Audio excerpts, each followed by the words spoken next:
We're over 4,500 new cases with 6 new deaths in the state. 148 new cases in Nueces County with 1 death. Since May 17th, we're over 10%, and over 600,000 tests been taken with over 78,000 positive tests. Almost 20,000 people hospitalized since the 21st, with over 2,200 people in ICU. Vaccination rates 74.562.6, over 21 million, with almost 18 million fully vaccinated. Highest one has to be California with its 76.2 million doses.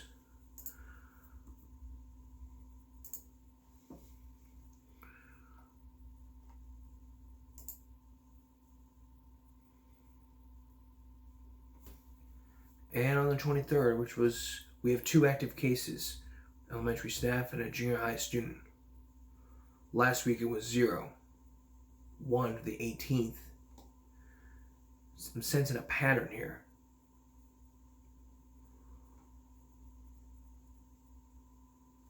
So total cumulative cases is almost 500. That basically means no one's taking extra steps to make sure that this doesn't happen, to make sure that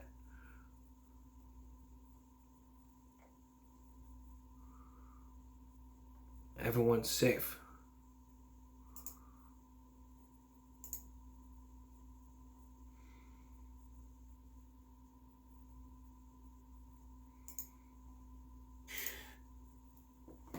But Pfizer says 3-dose COVID vaccine is effective in young kids, in all the youngsters. So that's the one I took years ago.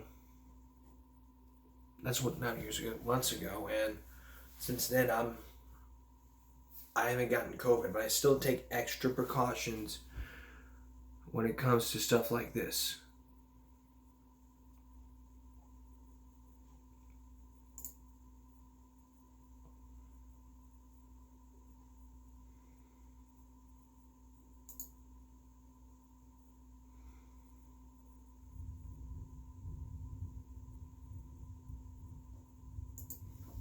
But probably ain't gonna happen either, because probably for one, not everyone just wants a right to just do whatever they want, but you have to be vaccinated. I recommend to you guys need to be getting out there, getting vaccinated so that you don't contract the virus. You want to slow the spread, reduce the spread, just get the vaccine. I've been vaccinated, and I've still been taking extra precautions, giving you guys tips throughout the 2 years of doing COVID on this broadcast.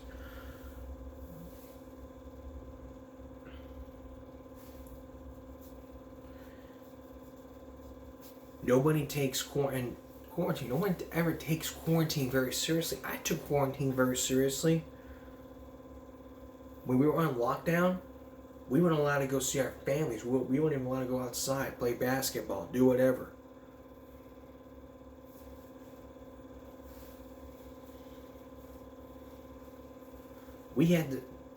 That was 2 years ago when everyone was on lockdown. You couldn't even go outside.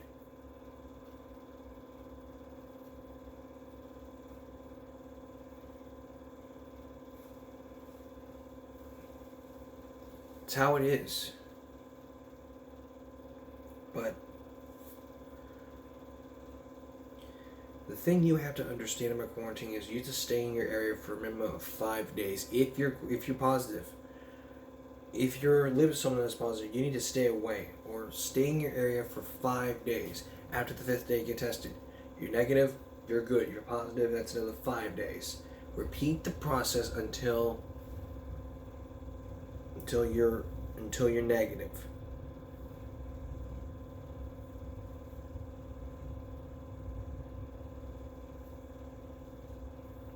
And when I do stuff like this, it's like, what do I do? It's like, we're in the midst of a pandemic here, and nobody is taking everything very seriously.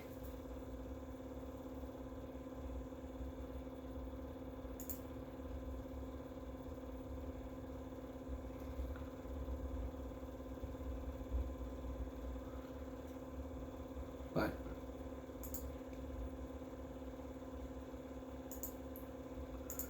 if nobody's willing to take this very seriously, then you might as well be sitting there saying, okay, I'm not going to take it very seriously. It's your choice to make, but you're going to be risking getting COVID and affecting everyone with it. Try to understand these tips. Masks, very important. Social distance, hand washes, hand touching the hands. If you're around transportation, it's the same thing. If you're around the airports, if you're in the mandatory zone, you need to follow the rules. If you're in the optionary zone, that means you're at the option. But you still have to take extra precautions. Bring a mask with you at all times. If you're in a 2, no masks. If you have a medical condition, just let them know beforehand. Let's try to be safe. Well, coming up next, there is some damage happening in Dulles, Alice, in a high school. A lot of damage. Now there are 4 suspects identified in that break-in. We'll bring you the very latest, and then later, our investigation continues into Conte Riarte being fired from Chris 6 as she left in tears. We'll bring you developments from Corpus Christi Chronica coming up. Up front tonight, breaking into your school, which is part of breaking and entering.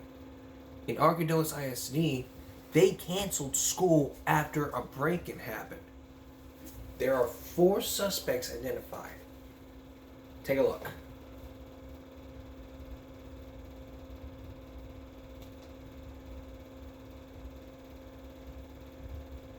Well, that new tonight, at least 4 suspects believed to have left behind thousands of dollars worth of damages across the Agua Dulce ISD. Now identified, the district superintendent says the group of burglars even stole several items, including one of their pickup trucks. Yeah, the truck was tied to another crime in Corpus Christi. And because of the damage, schools were forced to close today. They'll reopen tomorrow. Again, law enforcement believe they have those responsible. Our Bill Churchwell was in Agua Dulce for us tonight and has the latest. This does not seem to be a senior prank. Take a good look. Surveillance capturing the masked vandals as they broke into one school building after another. The crime happened late Saturday night into early Sunday morning on the grounds of Agua Dulce ISD. A lot of people took this very personally. This here is damage in the elementary school office. Superintendent Richard Wright showing me pictures of the extensive damage left behind. The crooks targeting almost every building, including his office. The window now boarded up, as are many others. Elementary, high school, the cafeteria, as well as a maintenance garage and our weight room had all been vandalized. Most of the damage was done right here behind me to the elementary school. The superintendent believes they are looking at a cost of damages in the thousands. And then some of the equipment that they stole, you know, it's going to be pushing probably $70,000, $80,000. That includes a stolen pickup truck and trailer belonging to the district. A truck that is now suspected of being used in a separate crime. This is a video received from Corpus Christi PD. We also found out today that the pickup was used that same evening to pull a ATM machine out in Corpus Christi. So Corpus Christi PD is involved with this. The Nueces County Sheriff's Office is also involved as the lead investigators on the break-in. And according to Wright, tips are already coming in thanks to those surveillance images taken by a new camera recently installed. Nueces County Sheriff J.C. Hooper says it's just a matter of time. A lot of video that was captured, like 3 hours of video. Anytime you have that many young people involved in a crime spree like that, someone's going to talk. The destruction so widespread, Wright says classes had to be canceled simply to clean up some of the mess. It's just a bump in the road. It's a terrible thing that took place. But on the flip side of that, we want our kids to know we're going to work as hard as we can to make this place ready for them. Bill Churchwell, 3 News. And again, all classes will resume tomorrow morning. In the meantime, if you have any additional information that could help in this investigation, you can call 361-887-2234. And as you know, I hate vandalism. There's no excuse, no tolerance for it. Which brings me to something I haven't used in forever. It's time for our break board. That's right, the break board. here's what we know so far as to review here. There are 4 suspects.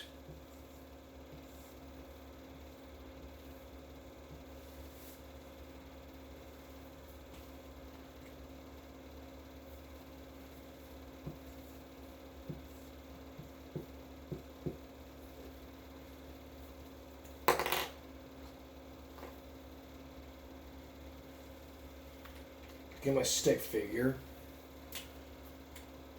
It's all going to be color coded. So forgive me. And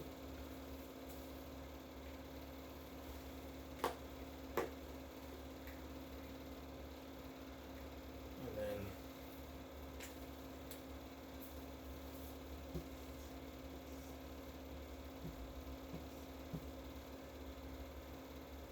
all right. These are the 4 suspects right here. I had them color coded so I don't want to use the same color. And so to review,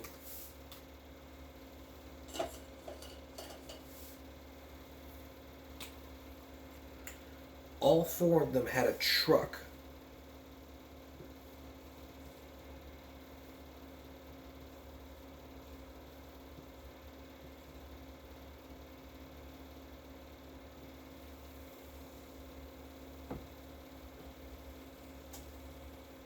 And to where I drew a big circle, that means they're connected to that truck.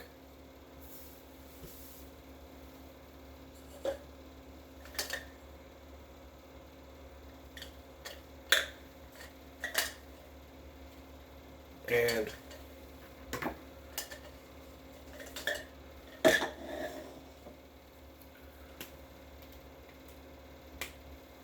then there were other things like tied to this, like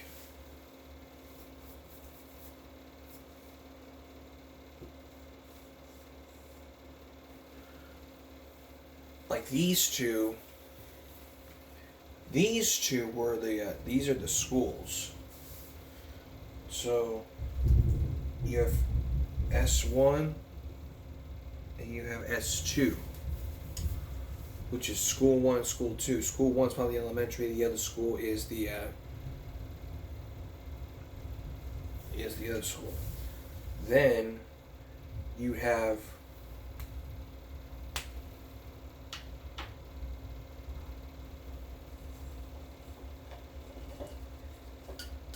what you also have is the superintendent's office. Drawing this, you have like a little table with little legs, and then you have a little chair. And so I think this is all connected. And where I'm drawing little circles right here,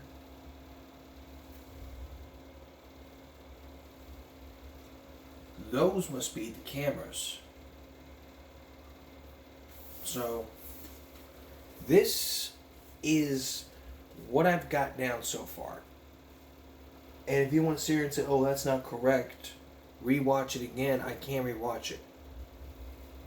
But that's not what I intend to do. I mean, this is still ongoing. We'll provide you with more updates as it goes along. Let me tell you something. The bottom line here is I hate vandalism, period.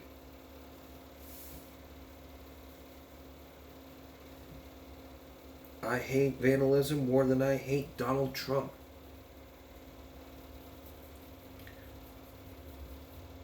And I hate him worse whether he's our president or not. Whether he used to be our president or not, or so good.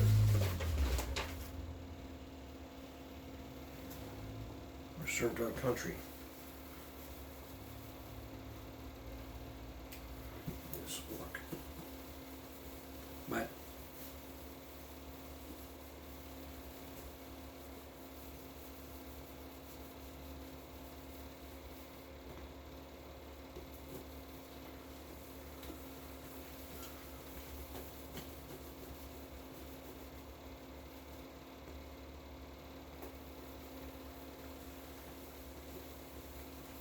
that's all for the breakboard on this one, and in future references, we'll use the breakboard again to describe what happened in other situations. So, we'll bring you up to date here. And I should have closed the marker in. I'm very sorry. I made a mess of my blankie. My blanket, sorry.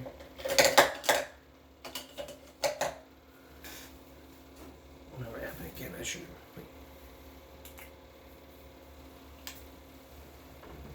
You know what? Here's what we're going to do. We're going to take a break here. I'm going to clean the board. When we come back, we're going to talk about the Cate Uriarte investigation by Channel 6, bringing you up to speed here since you've seen it last time. So, don't go away.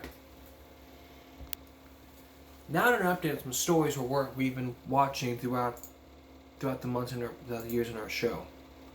We told you about the Oxford school shooting back in November, to where Ethan Crumbley shot up the school and is now charged with murder. If he's convicted, he could spend life in prison. Now the Detroit Free Press has reported that parents of a student killed in Oxford shooting filed a federal lawsuit against the school district. How many does this make now? That makes 6. The family of Justin Shanley, an Oxford high school senior killed in November 30 mass shooting, has filed a federal lawsuit along with others in the school district, claiming officials have done more to prevent the tragedy that left their son dead.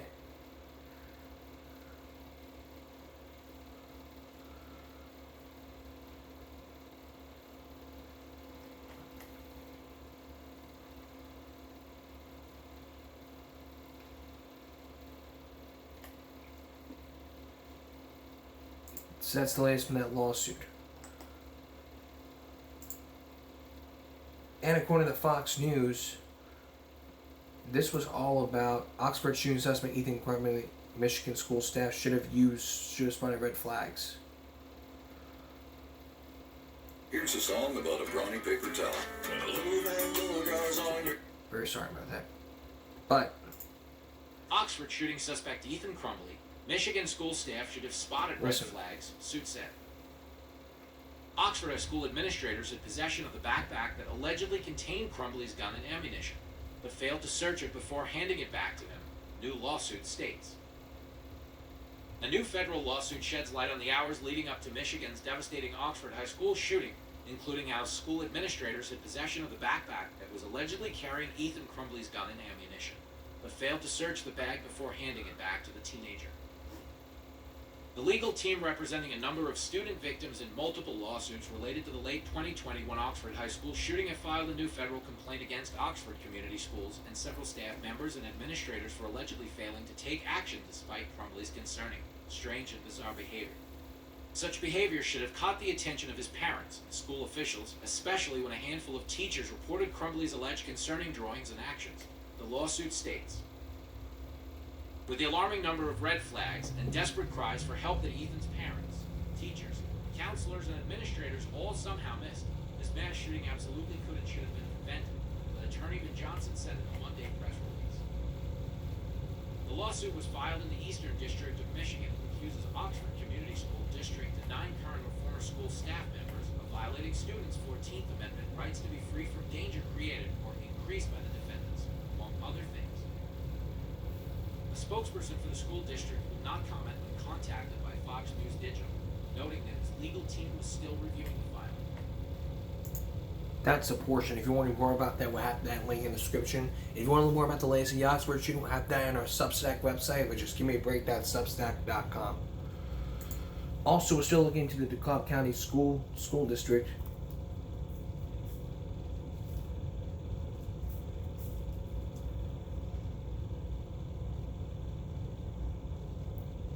To where it's poor conditions. I received a notification about what happened to the former superintendent. I couldn't remember, but I'll try to remember it and bring you up to date on this. But Give Me a Break continues in just a moment. If you watched Give Me a Break for the past few days, we've been looking at the story of Cate Uriarte, the former famous anchor of KBLAT TV3, who moved on to Chris 6 News. We focused in on what happened when the Port Chronicle, this is all about the Port Chronicle, but the question is, Did Chris TV anchor Katya Uriarte lead and miss the port conflicts of interest? Now, this was posted 2 days ago, and I have saved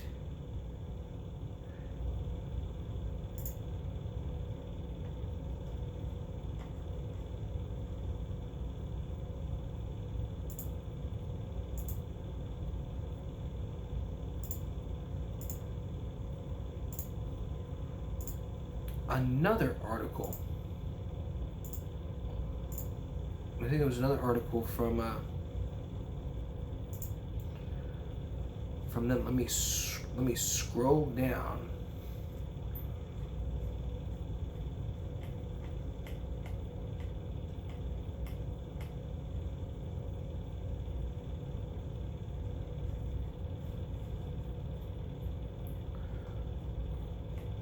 Yeah, there it is. There's another one that we did report. Now, this was May 20th, and 2 days later, this was an updated version from the Chronicle.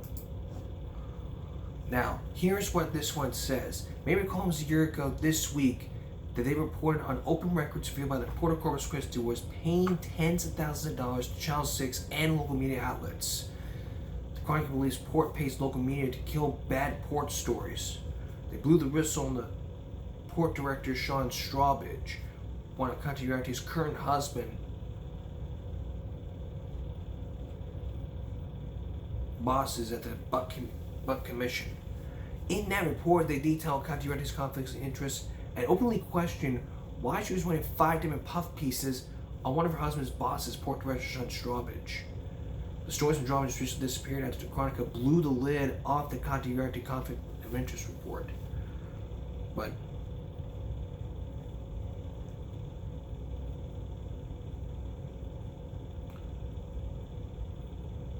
the Chronicle wanted to know exactly why 2 state council employees were voting against the very same accounts that appointed them. The one to touch with Katya Uriarte is out on local media personalities should pay close attention and beware of conflicts of interest, because in the end, they always catch up to you.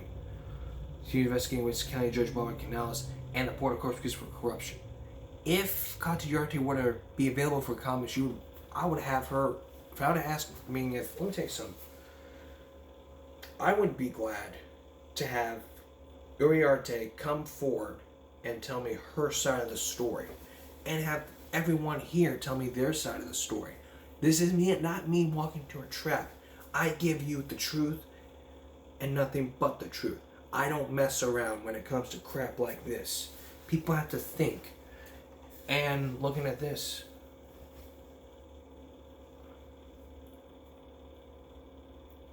her journalistic team was compromised due to her Port of Corpus Christi conflicts and a personal friendship with the judge. So there's the victim here. The victim is Katya Uriarte. The suspects in this case is Barbara Canales and Sean Strawbridge. But Barbara Canales was the executive director of the Ready or Not Foundation before she was judge, or during that time she was judge. And there's other, but you got Sean Strawbridge, Barbara Canales, and Doug Allison. And also the port commissioners, you got Rajana Huja, David Engel, Charlie John, Catherine Hillen, and Brian Gully. There are too many cooks in this kitchen. Like I talked about in our Schofield family investigation, we focus on a lot of cooks in the kitchen. You've got Michael Schofield, the father of Bodie and Jenny. You have Susan, the mother of the 2 children. You also have Corey, married to Susan. You have 3 cooks in this kitchen. And look at this. There's like more than one per person in this investigation. So who do I think is the victim here? The victim is Katya. She did what she was supposed to do. If her boss tell her this is what you are reported, this is what you're assigned to, then this is what she's assigned to.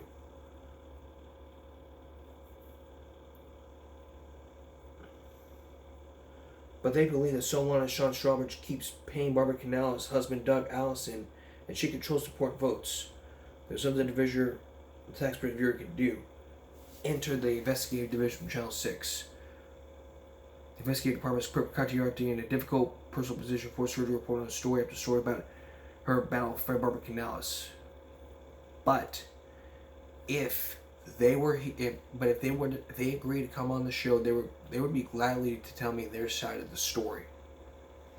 If I had Katya here on the show, she would be open and willing to come forward and tell me her side of the story. If the people at Channel 6 will be willing to do the same thing, provide me statements. I mean, we have a lot of sides of the story.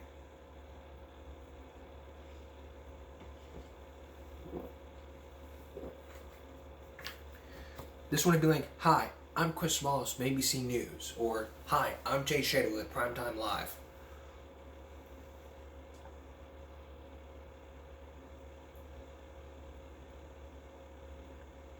"I'm Stone Phillips with ABC News." Something like that.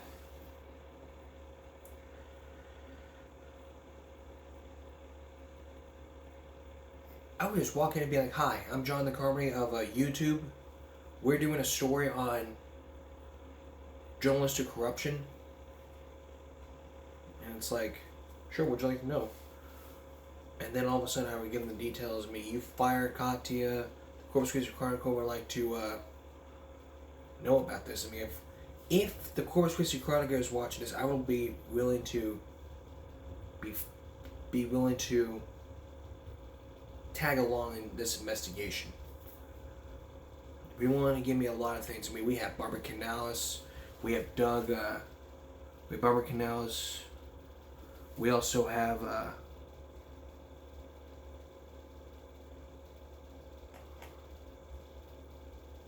Sean Strawbridge, Doug Allison, Barbara Canales, Rajan Aljua, David Engel, Charlie Jean, Catherine Hillen, and Brian Gully. We have a lot of these poor commissioners out there who are paying these people with our tax dollars and the viewers. So, Gene wasn't the first one. Who was the other one? When we come back, we'll tell you. The other person that was involved in this was Sonia Hill. Sonia Hill was the former Channel 10 co-anchor of Channel 10, which is KZTV 10 with Corpus Christi. The Chronicle did say, however, that former anchor Sonia Hill says she was let go because she didn't have experience in news broadcasting. The local figure dedicated 6 years of her career to news reporting with her sister station Action 10. Firing someone because they're not good enough? Give me a break. How would you, if I hired someone and say, okay, Jack, you're hired as my new co-anchor. Okay, Jill, you're hired as my new co-anchor. Give me a break. I need you to do good. I need you to be the best experience. Have the best experience in co-anchoring ever. Then there would be auditions and whatever, and then all of a sudden I look at her, and then she would be like, and then she'd be the best. And then years later, when she wasn't doing her best, I would say, "Sorry, Jill, we're gonna have to let." Ooh, wow. Sorry about that. Made my time. "Sorry, Jill, we're gonna have to let you go because you don't have enough experience in news broadcasting." With my tongue. That's exactly what happened with Sonia. Now, if she's willing to come forward and tell her side of the story, there's a lot of cooks in this kitchen. Also, it's probably Mike Gillespie. I'm not going to throw him under the bus because he's a friend on Facebook.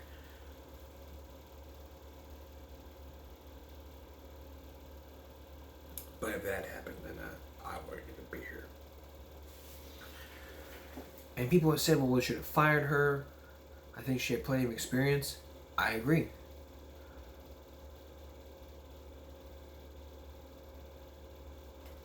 She was great.